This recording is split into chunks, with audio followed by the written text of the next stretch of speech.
All right. So you sent over this pretty intense collection of stuff on Biden's Middle East policies, Yeah. focusing on the war in Gaza. Uh-huh. We got news clips, we've got transcripts, even some political commentary. Right. So Yeah. get ready because we are about to do a deep dive Yeah. into some pretty heavy stuff. Yeah, I mean, what really jumps out at you is the timeline here. Okay. You see the Hamas attack on Israel, right? Sure. And then you see Biden just full throttle support for whatever Israel wants to do in response. Yeah. Even though, like, he knew how devastating Netanyahu was going to be. Yeah, and that's what we are going to get into. Yeah. But then you see like this crazy shift in public opinion, Right. forcing the Biden administration to like totally backpedal. Exactly. Yeah. But So it's like wild. it's like a political thriller, honestly. It is. It is. It It's is. like, how did this whole thing shape not just Biden's presidency, but like American politics in general? Yeah, this isn't just about foreign policy or whatever. Right. It gets into the heart of, like, American political dynamics and how stuff that happens across the world Yeah. really affects us here. Absolutely. You know what I mean? Let's jump right in Go ahead. with one of like the most jaw-dropping things from all these sources. This Biden admission about really? knowing about the carpet bombing of Gaza. Yeah, This clip from his interview with Lawrence O'Donnell I know. is like Yeah, scary. it's chilling. Chilling. He just straight up says he knew what Netanyahu was going to do, Yeah. that he was going to just bombard Gaza, Right. and even compared it to the bombing of Berlin in World War II. You know? And what makes this even crazier Right. is that Netanyahu is now facing war crimes charges Exactly, at the International Criminal Court. at the International Criminal Court. I mean, knowing that, right? Right. Didn't Biden support, even knowing there would be tons of civilian casualties, Yeah. like, didn't that make him, like, complicit somehow? Yeah. Right. What does that say about America and international law? That's a huge question. It is. It's not even just about policy anymore. It's about accountability. Yeah, it's about accountability. On a global scale. On a global scale. And I mean, if you were like following this whole thing back then, Yeah, this probably felt like a total punch in the gut for sure. because Biden was supposed to be like Right. the empathetic leader, The one who cared. the one who cared. Yeah. So did this just shatter that image? Whoa. Like, did it destroy public trust? I think so. Not just in him, but in America's role in this whole conflict. Yeah, and it's not just Biden himself. Right. The sources also show, like, how the media and even the White House Mm-hmm. were pushing some pretty messed up stuff back then. Yeah. Like misinformation and stuff. Okay. It's kind of like what happened with the Iraq War, you know? Whoa, okay, hold on. Yeah. Are you saying that they were using the same kind of spin It seems like it.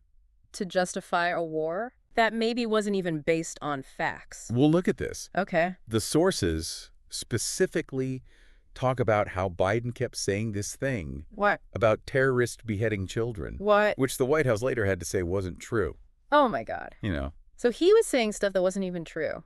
Yeah, and that kind of talk in a situation that's already super tense. Right. It's like throwing gasoline on a fire. It's like pouring gasoline on a fire. Exactly. Okay, so we've got Biden knowing what's about to happen, Right. publicly supporting Israel, and then bam, public opinion changes. Right. Like people are seeing what's happening in Gaza, Yeah. and they're not having it. Nope.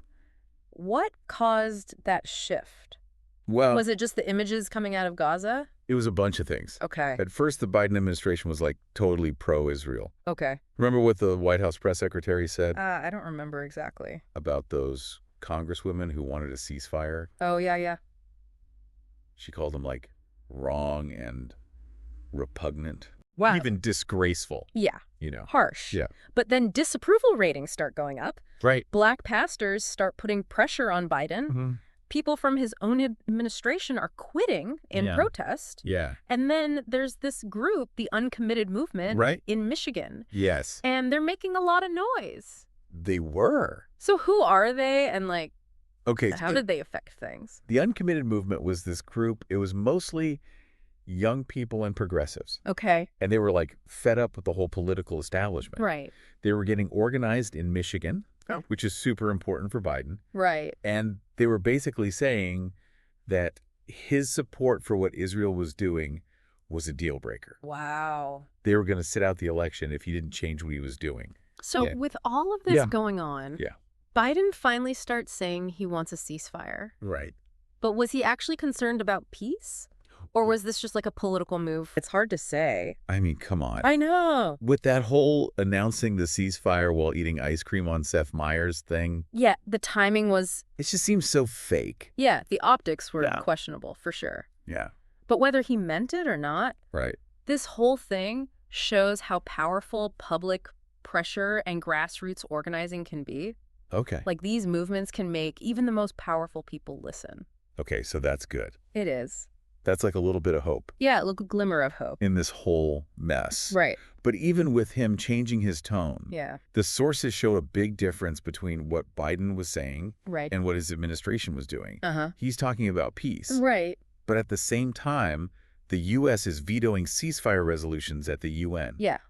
How do you explain that? Makes no sense. Okay, so this is where we have to understand how the UN Security Council works. Okay. The U.S. has this veto power, Right. which they've used forever to protect Israel from criticism and sanctions. So even though Biden was saying he wanted peace, Yeah. his actions at the UN were basically saying, we won't let anyone pressure Israel, Wow. even if it means the fighting keeps going. So it's like he's playing both sides. Right. So how effective was he at diplomacy Well, if he really wanted a ceasefire? it does make you wonder. Why not use the U.S.'s power to make it happen at the UN? Right.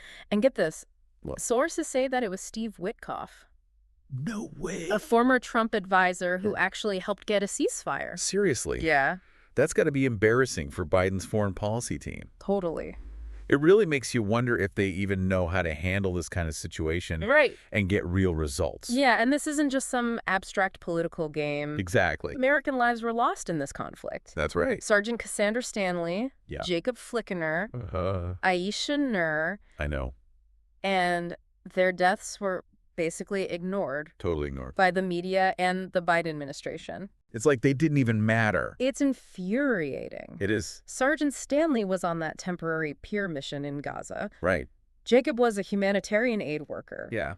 And Aisha was an American citizen, Yes. shot and killed by an Israeli soldier. It's awful. These are real people with families, I know. and their lives were cut short, It's a tragedy. and their stories were barely even mentioned. It's like they were just footnotes. Yeah, just footnotes in this whole conflict. Yeah. And it makes you think, Yeah. did Biden focusing on the bigger picture, Uh-huh. on keeping Israel happy, Right? did that come at the cost of American lives? That's a really disturbing thought. It is. And it's a complete failure to protect Americans overseas. Absolutely a complete failure. Which is the opposite of what Biden promised. Definitely the opposite. And what about their families? Yeah. The sources say that Aisha Nur's family never even got a condolence call No way. from the Biden administration. Seriously. Where's the empathy? I don't know. It really makes you question Biden's legacy, For sure. and it brings up some uncomfortable questions about how we value some lives over others. It's true. Like, did these Americans just become collateral damage? Seems like it. So Biden could achieve his political goals. It's possible. And if that's true, Yeah. what does that say about America's role in the world? That's the big question. That's the big question. Yeah. It's one thing to talk about all these big policy decisions and stuff, Right. but we can't forget about the people. Yeah. All those sources, Mm-hmm. they paint this really clear picture of how bad it was in Gaza. Yeah. Thousands of Palestinian civilians were killed. Right. Israelis were taken hostage. That's awful. Those stories, they need to be heard. Yeah, and it's so easy to get lost Right. in the politics of it all. Totally. But we're talking about real people Yeah. whose lives were just destroyed. Absolutely. And we can't forget the media's role in all this. Oh, yeah. The media was a big part of it. The way they announced Sergeant Stanley's death I know. on Election Day, Right. it was like an afterthought. Yeah, just like a little side note. It makes you wonder Right. how many other stories were buried or Absolutely. downplayed. Or just spun a certain way. Did the media fail I think so. to tell the whole story? Yeah, it makes you question if they even tried to show the whole picture. Right. And were they trying I don't know. to make it seem like Yeah. American lives weren't really affected It's possible. so that no one would criticize Biden's policies? Go. Was it just like Maybe. the way news works now, Right. where something terrible happens Uh-huh. and it's just another headline? And then it's gone. It's hard to know for sure. It is, but it definitely makes you think. Yeah, it does. Especially now with social media, Right. where information spreads so fast, Right. and it's not always true. Yeah. We have to be careful about what we see and read. Exactly. We have to be critical. Think for ourselves. And look for different points of view. Yes, exactly. Okay, so let's go back to the beginning. Okay. Biden's initial response to the Hamas attack Right. was like total support for Israel, Yeah. He didn't even hesitate. even though he knew what might happen. Right. Why do you think he did that? Well, the U.S. and Israel, Uh-huh. they have a really strong relationship, Okay. historically and politically. Right. Israel's considered a really important ally Okay. in a very unstable part of the world. I see. And there are a lot of powerful people in America Oh, yeah. who support Israel. Right. So Biden was probably under a lot of pressure Okay. to keep that relationship strong. Especially after Trump, Right. whose policies were seen as very pro-Israel. Exactly. So he was trying to be different from Trump, I think so. but also reassure Israel Yeah. that the U.S. was still on their side. Right. But do you think he went too far? Possible. Like, did his initial support, even when so many civilians were dying in Gaza, Right. did that make America look bad? It might have. Like, did it make people question I think it did. if America could be fair? Yeah, for sure. It's a tough situation. It is. You want to support an ally, Right. but you also want to stand up for what's right. And for human rights. Exactly. And Yeah. follow international law. It's a difficult balance. It seems like he didn't get that balance right. At least not at first. Not at first. Okay, so let's talk about the UN Security Council vetoes. Okay. We know that the U.S. has used its veto power before Yeah, they've done a lot. to protect Israel at the UN. Right.